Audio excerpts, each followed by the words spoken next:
G'day gang, this is our second video on nurturing talent. Last week we did a first part of that video on nurturing talent, and this week we're doing the second part. So it's g'day from me. Hello from me. And you're tuned in to the Fast Line Track Growth Show, where Ed and I talk all things karting and business. That's it. So we thought we'd come to you from a different location today, so note the different change in background. But we're going to dive straight into the next bit of the topics. The next thing you need to do to nurture your talent is remove limits. Yeah, this is a good one. It is, yeah. It's a lot of thinking. As a business owner or a track owner, you're going to have certain things that you need doing.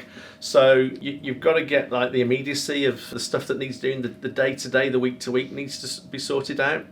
But if you can start to look further forward for your long-term strategies, and you are looking for talent to fill it, remove the limits that the employees potentially have ingrained in their head. It's something we've talked about recently in the offices here. Lots of people, they come on board, they get told what to do for their job role. Suddenly that becomes like the limit or the boundary to wherever they end up going to.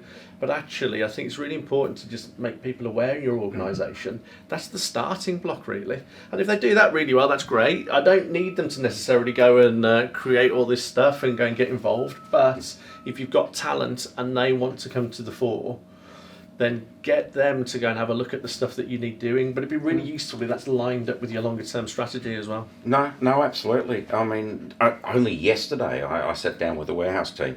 Yeah. And I explained what I wanted the future to look like, and how, I wanted everything documented and the processes documented and everything. So, a monkey could come in and pick stuff. Mm-hmm.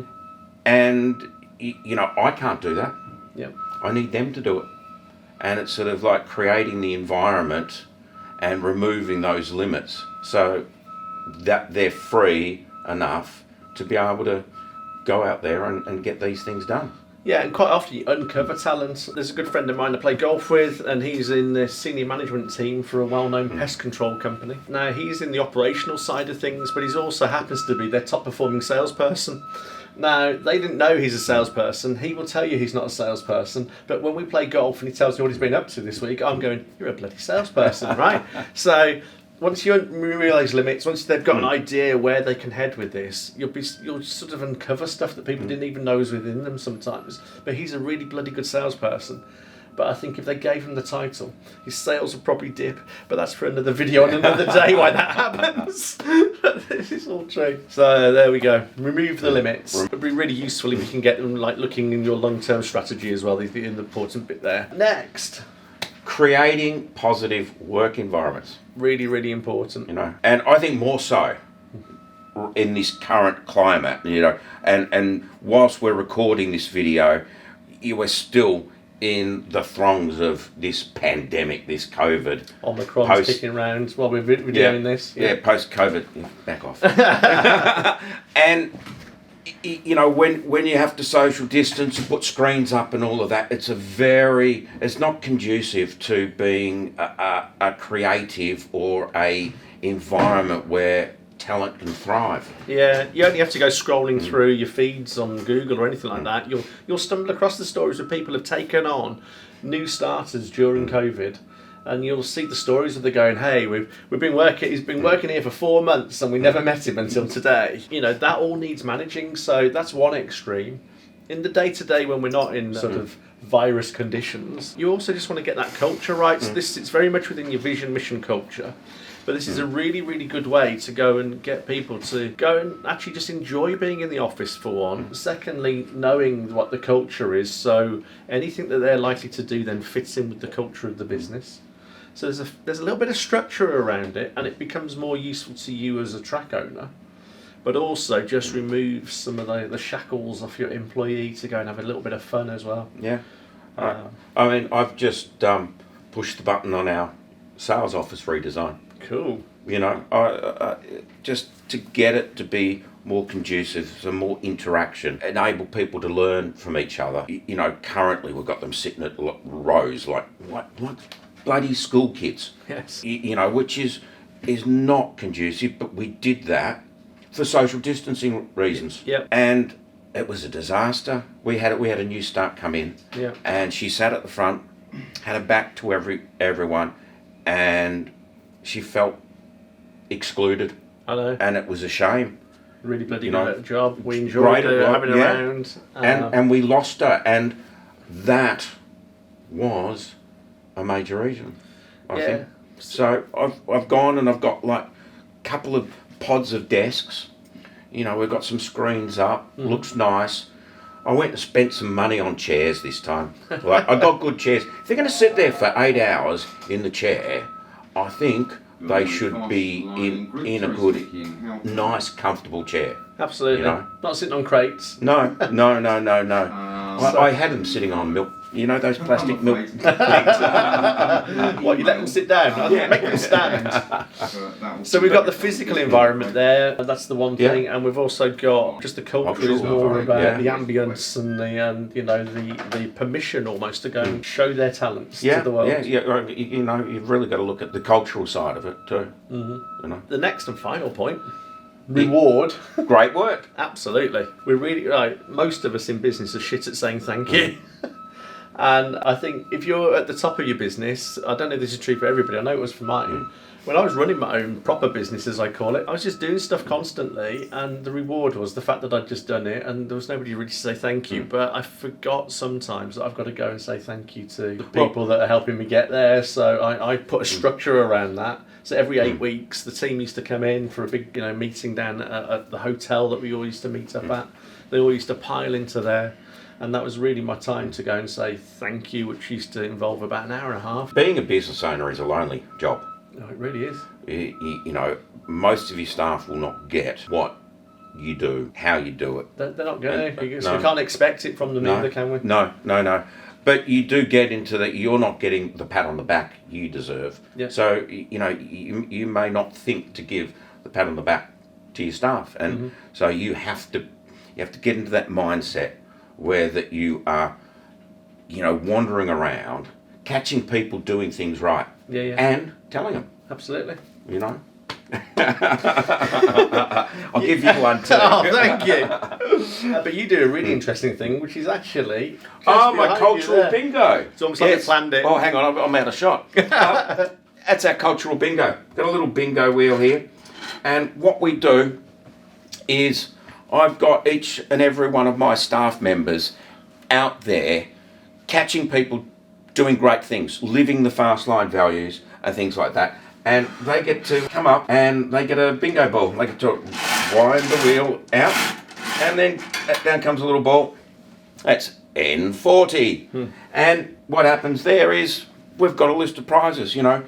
There's some stock standard stuff like, you know, Mars bars and energy drinks, and we've got some wine, we've got some dinners for two, and the big one this round is one of those iFly experiences, you know, indoor skydiving. Yeah. No, and it's great. You know, I've got staff coming up to me all the time and they go, I think Tim and Tilly should get a bingo ball because they've just made it easier for us sales guys to, you know, track the shipments and inform the customers. Brilliant. Okay, so bingo balls. That's it. And it sort of instills that habit as well of catching people doing the right thing, because any negative comments in an office can carry a lot of weight, and they can hang over people for quite a while. You need a lot more positive comments to go and create the same feeling in a positive environment. So make it part of your strategy to go and make sure there's lots of positive comments coming their way. This actually came out of one of your masterminds. There we go. So people will be watching this going, what's a mastermind? I'll just tell you briefly, I used to get a bunch of business people into a room, and then we'd all talk about issues, problems, opportunities, and then what you tend to find is it doesn't matter what business you're in. You hear somebody else, it all applies to your own business. So therefore you get insight from a dozen or 11 other business owners because you're one of the dozen, and that just becomes super, super valuable. No, I mean, this wasn't my idea. Yeah. It was one of the guys around the room. I think it was actually Carmel. Oh, was it? Yeah. Yeah, it wouldn't surprise me. That sounds like the sort of thing Carmel would do. So, lovely lady, very interesting, switched on business lady that we know. So, yeah, that wouldn't be a surprise. And, you know, there was other things coming up like scratch cards. Yeah. So, what else came up? Fully paid for holidays. And it was all around what our topic is today, nurturing talent. Yeah, You know? the biggest thing I had was, and like my team under me, they couldn't understand how I'd done it. But one of the sort of get-togethers we had, I managed to get 4 guys to push a Porsche right through into the room we were in. And I said, if any of you do, and there was some certain targets, and I said, if you do this, this is what happens. If you do this, this is what happens. Oh, by the way, if you do this, you just want to turn around and they pushed the car in while they were all looking at me at the front. And we pulled off the cover. I go, you get a Porsche for 4 years, I'll pay for it, or you can just have the Porsche, we'll sort something out, or you can get the money. And they were highly motivated. And you can do that for very little money. Yeah. If you want to know how to do that, contact me. But cars cost a lot less than you think. And as business owners, through our lease agreements, you don't really think about it in those terms. But for an employee or somebody involved in your business, that's a huge incentive. And the weight of that, or what they imagine it to be in terms of cost, far exceeds what it actually going to cost you. So you can get really smart about ways to reward people. It's not always money. It's not always objects. It's quite often the pat on the back. It's the thank you. It's just catching them doing the right thing again. Good job is a fantastic thing. A great one is pizza. Oh, yes. You know. Yeah, we should just say, forget everything we've just told you. Just do pizza. Go on, explain how the pizza. I mean, you just shout everybody, pizza. Yeah. I do that every time a record's broken. Yeah. Right. The bubbly comes out. Yep. And it's not just Cava or Prosecco. It's the French stuff. It's the good stuff. It's proper champagne. Good. And we all celebrate our win. And that week, pizza's on me. Yeah. And you know, you get the warehouse staff coming up afterwards and going, thank you so much for lunch. Yeah. You know, and it's fucking 30 quid. Never be surprised at how far your employees will go for pizza. Above and beyond money. It just really is a massive incentive. So Pizza Fridays, Friday might not be the great day for the track owner, but Pizza Tuesdays, or whatever day works for you, can go a long way to getting you towards your goals, but also getting your employees to feel part of the great team and just really start to bring their talent forward. Is that the pizza company? That's the pizza company. I'm going to leave that in. Couldn't time that better, could we? No.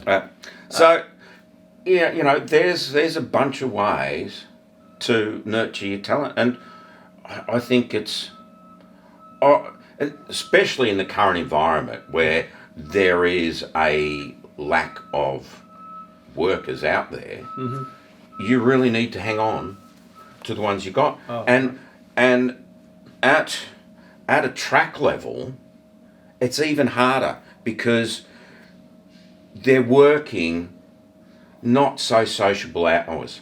You know, often close to minimum wage. Yeah. So there are lots of options for them to look around in. You know, and I know a number of our customers who take their track staff off and they go racing in other venues. Yeah, I mean that's a smart idea. And they all love it. You know.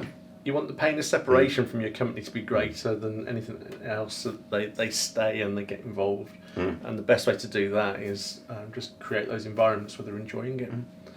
All right, well, it's goodbye from me. Cheerio from me. And we will see you next week. Looking forward to it. See you in a bit. Ciao. Bye.